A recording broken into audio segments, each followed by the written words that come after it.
তুমি আসবে বলে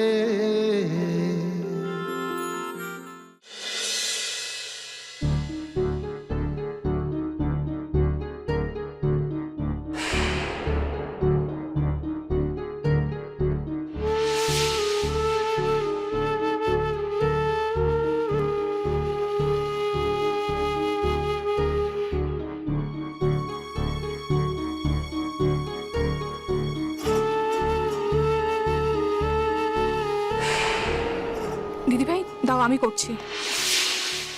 এই দিশা, তুমি হাত লাগিও না। যা করার নন্দিনীকে একা হাতে করতে হবে। দিদিভাই তো সবকিছু একা হাতে করছে, আমি যদি একটু হেল্প করে দিই তাহলে কি মহাভারত অশুদ্ধ হয়ে যাবে?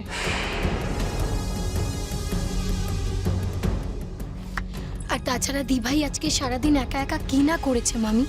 সব ঘরদর মুছেছে, কত লোকে রান্না করেছে বলো তো, প্রায় 1-150।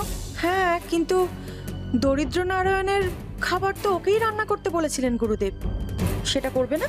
দিদিভাইয়ের গায়ে জ্বর, মুখ বুজে সবকিছু করে চলেছে, কাউকে কিচ্ছু বলেনি। দিভাই ঠিক আছে রিয়া, ঠিক আছে। নিজের স্বামীর ভালোর জন্য যদি নন্দিনী এসব করতে অসুবিধা হয় সেটা আগে বললেই পারত। আমি আমার সন্তানের জন্য সব করতে রাজি আছি।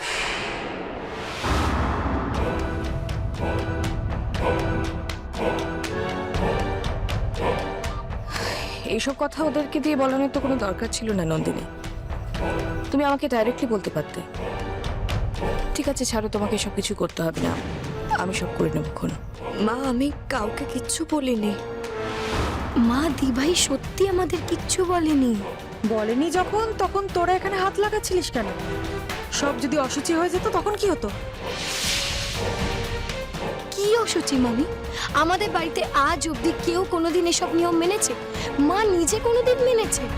তোমরা হঠাৎ করে আজকে কি আরম্ভ করলে বলো তো? এই সব কিছু তোমার দাদা ভাইয়ের মঙ্গলের জন্য করা হচ্ছে রিয়া।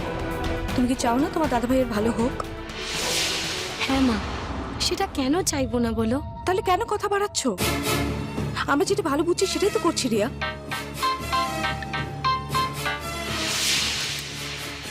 হ্যালো, হ্যাঁ রনিত বলো। এসে গেছেন গুরুদেব? হ্যাঁ হ্যাঁ, তুমি ওনাকে নিয়ে এসো। হ্যাঁ নিয়ে এসো। জয়শ্রী, গুরুদেব এসে গেছেন, ওনার পা ধোয়ানোর ব্যবস্থা করো তুমি। আর শোনো, ওই সোনার কয়েনগুলো তুমি এনে দিও, আমি গুরুদেবের পায়ে সেগুলোকে অর্পণ করব। নন্দিনী, তুমি গুরুদেবের অর্ঘ্যের থালার ব্যবস্থা করো। আর শোনো, তুমি গুরুদেবের পায়ে নৈবেদ্য চড়াবে। হ্যাঁ দিদি, সব কিছু রেডি আছে।